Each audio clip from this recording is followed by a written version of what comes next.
booties for black girl nerds.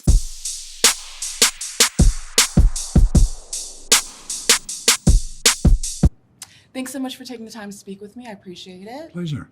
So Liam, I'm going to start with you. Were you hesitant at all to take on such a beloved role, given Leslie Nielsen's iconic legacy behind it, or you weren't really approaching it that way? What are you trying to say? Uh-oh, you're scaring me with the Taken vibes here. I was, for a few seconds. Yeah. Not because I thought I could improve on Mr. Nielsen's. I think our film honors that legacy, that sense of humor. Seth MacFarlane had called me. I know Seth a little bit. This is about 3-4 years ago. Said, we're thinking of rebooting this. Would you be interested in playing the part? I said, sure. As long as I don't have to dye my hair, bleach it, that would be silly, Yeah. But I was excited, Yeah. And then when this lady was involved too, it was like, oh yeah. And Oh boy. Pam, I feel like your comedic timing is underrated. And, I really loved your performance in this. Do you feel like your role in this finally gave you a chance to flex your comedic muscle? Oh boy. I don't know about flexing, but it was fun. It was fun to discover things. And I mean, we had such a great director and team. I mean, they're like mad scientists when it comes to jokes. They're It's serious. comedic nerds. Yeah. So, I mean, we were in good hands. So, and I was just game for anything, and I loved it. I really had fun. I've always wanted to run into a wall, Yeah. and that was fun. And there's a way to do it, And we had a great script. Yeah. That foundation stone was very secure, Yeah. It just got better as we shot it, You guys look like you were having a really good time doing this. Fooled. Yeah. Liam, back to Yeah. you. You fought wolves, you fought mobsters, you fought kidnappers. How does slapstick comedy compare within the scope of those performances? Did you say classic comedy? I didn't hear. Comedy in general, but Oh, comedy. yeah. Oh, Slapstick comedy. I'm slapstick, sorry. I beg Yes. your pardon. I don't know how to answer that. It's just whatever preparation I do. It's a genre I don't know very well. I've done a couple of little television skits, 2 minutes, 3 minutes tops, but a movie that's 90, 95 minutes, never. So I relied on Akiva Schaffer, director, a lot. And just the note I always gave myself every day was, don't try to be funny. Yeah. Just keep it serious. It fits you well. One of the comedies I loved you in from back in the past was High Spirits. So. Oh, High Spirits. I forgot about that. You yeah. forgot about that one. Pam, for you, was there a scene or a moment that still resonates with you, that still sticks with you, without spoiling anything? Oh, I can't get that scat song out of my head. That was a great scene. I It's a great can't. scene, I wasn't mean, it? I just, I could start singing that in the shower sometimes. I can't get it out of my head. But that was a lot of fun to do. I was a little bit nervous, of course, about attempting that, but I just went for it and had a good time. Awesome. Well, this was such a delightful film. Thank you so much for taking the time to speak to Black Girl Nerds. I Thank appreciate you. the conversation. Did it give you a few giggles? It did, and it was something I needed right now, given where we are in our. You all do. Yeah. Yeah. So thank you for that. Thank you. Thank you. Yeah, appreciate it. We've talked a couple times. Yeah, and thank you for shouting us out when we did a review of Blackbird. You shared it on your socials. Oh, so. that's right. Yeah, I appreciate that. Absolutely. Well, you have this amazing ability to be both hilarious and heartfelt. So where does the Naked Gun character that you portray fall into that spectrum? Yeah, probably a little bit of both, where you're playing a straight man to Liam Neeson's crazy, and you're living in that zany world, but you're also trying to ground it in sort of that false reality. Mm-hmm. And that's important. It's important to have the people in the movie that feel like real people, and then one or two people get to kind of be near cartoon people, as animated as Liam is in this film, gliding through people's legs, punching them in the crotch, Yeah. Indeed. I was laughing throughout this whole film, and that's something that we need right now. So thank you for that. Yeah, thank God. Do you think that fans of Richard Jewell or Blackbird would be surprised about this side of you, or is this peak Paul? Is it peak Paul? I don't know. I don't know. I think this is very much this whole year, from Naked Gun to Fantastic Four to the Springsteen movie I did with Jeremy Allen White. Yeah, congratulations. Oh, thank you. No, they're all great projects, but much of it is about supporting. It's about being a supporting actor. So I think this Naked Gun film really allowed me to support Liam and to kind of honor the musicality and the choreography that is that type of comedy, because it's not like other sorts of comedies. Yeah. It's got its own like rules almost, you know, and I had to kind of figure out how to work in that world. Yeah, indeed. Did Akiva give you room to improvise within that world, or was it pretty tight to the script for you? Usually I improvise a lot, like late night, the after party, a lot of my former jobs. I, Tanya, even there's 3 or 4 lines I improvised that made it into the movie. Oh, wow. But this, no, we were very much like tight to the blueprint. But it wasn't inhibiting because you knew it was great, you know? Yeah. It was already funny. Yeah. Sometimes I add comedy too in things that aren't, I deem they're not funny enough. And this wasn't the case. And that's a testament to the writing, indeed. What does the Naked Gun bring to today's comedy landscape that you think's been missing? You know what? Comedy to me is comedy and rock and roll.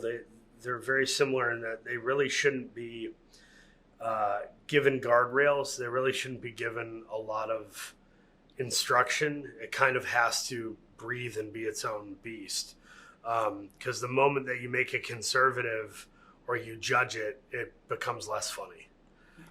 It's kind of like somebody saying, like, let's all go out for pizza, but it's vegan and it's gluten-free crust and I'm only going to give you a slice of it and you have to not drink soda when you consume this slice of pizza. You're just kind of like, that doesn't sound like pizza.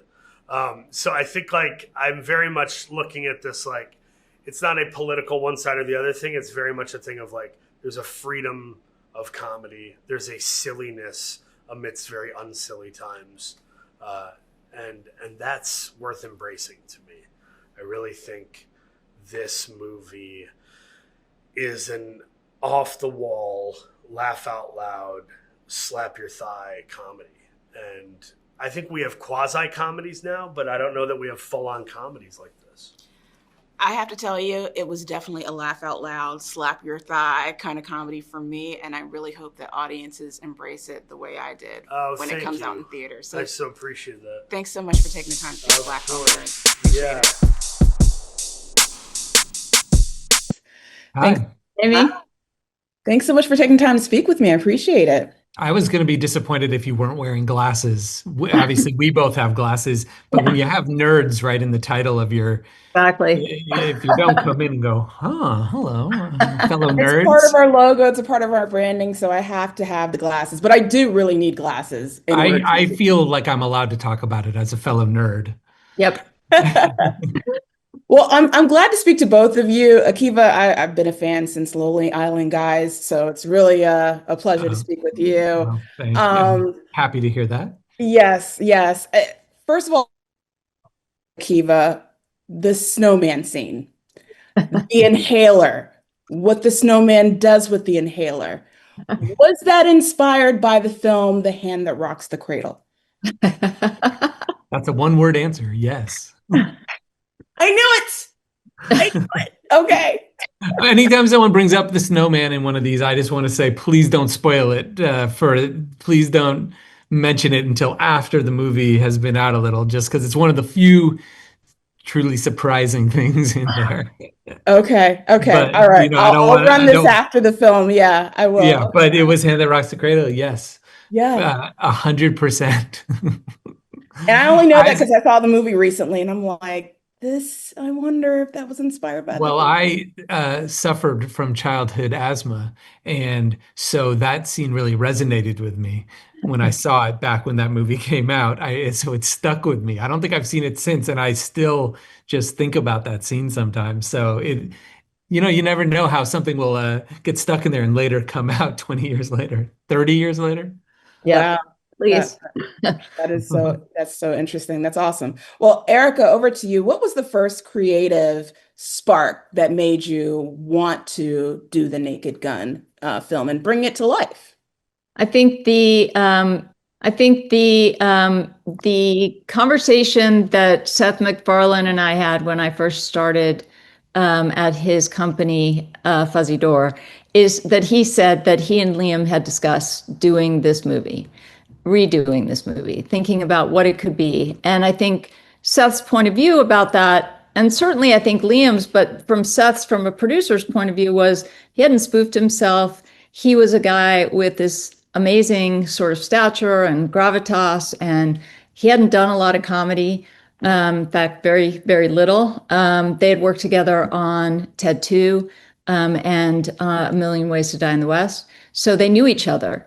And the idea just kept coming back to him. And so when I brought it back to Paramount, they were super into it. And I think everybody saw the value in trying to redo or rethink this movie with Liam. I think without Liam, it would not have been a conversation.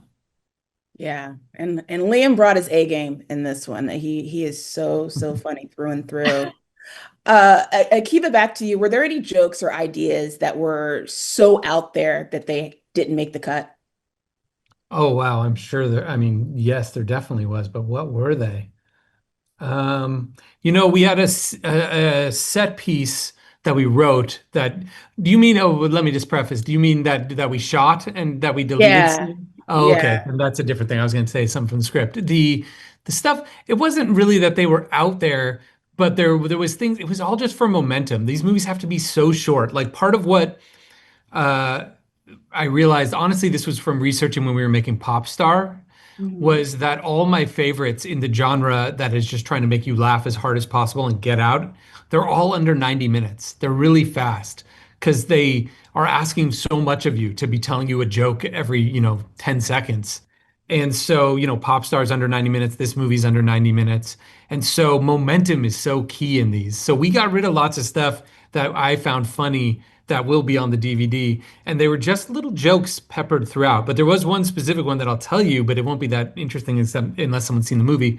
But we had a beat in the middle of the movie. You know how he brings up the owl in the beginning? Again, this would be a spoiler. And then at the end, he meets his dad as the owl.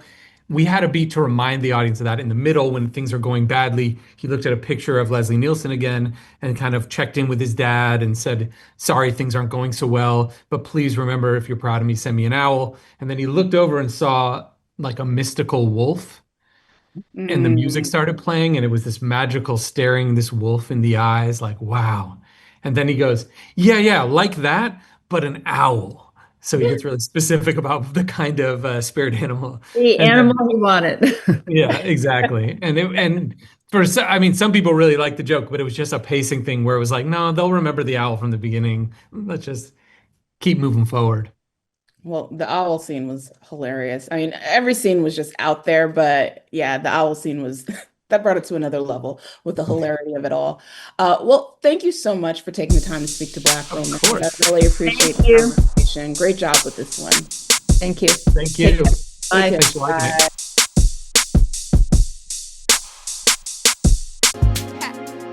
Better shake your booties for black girl nerves. Better shake your booties for black girl nerves.